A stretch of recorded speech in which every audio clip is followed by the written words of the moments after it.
শিল্পী kitchen blog like করুন, subscribe করুন। আমি এখন নিরামিষে পুঁই শাক বানাবো। এখন আমি 5 ফোড়ন দিচ্ছি। ফোড়ন এই যে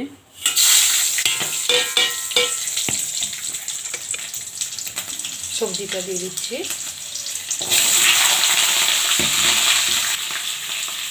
নুন দিয়ে দিচ্ছি,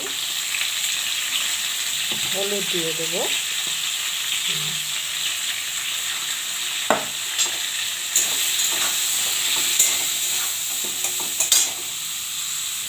পুঁই শাকটা দিয়ে দিচ্ছি, একটু জিরার গুঁড়া দিয়ে দিচ্ছি, একটু টমেটো দিয়ে দিচ্ছি। এবার নাড়বো ভালো করে।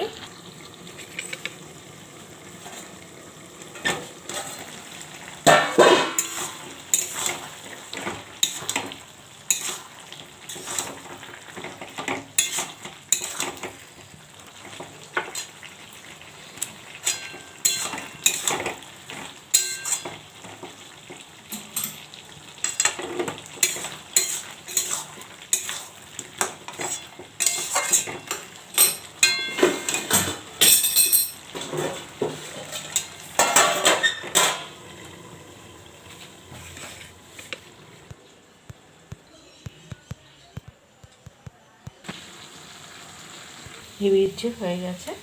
পুঁই শাকটা দেখুন এত সুন্দর হয়েছে, দেখুন এই যে নামিয়ে দিচ্ছি। এখন পুঁই শাকটা হয়ে গেছে, দেখুন।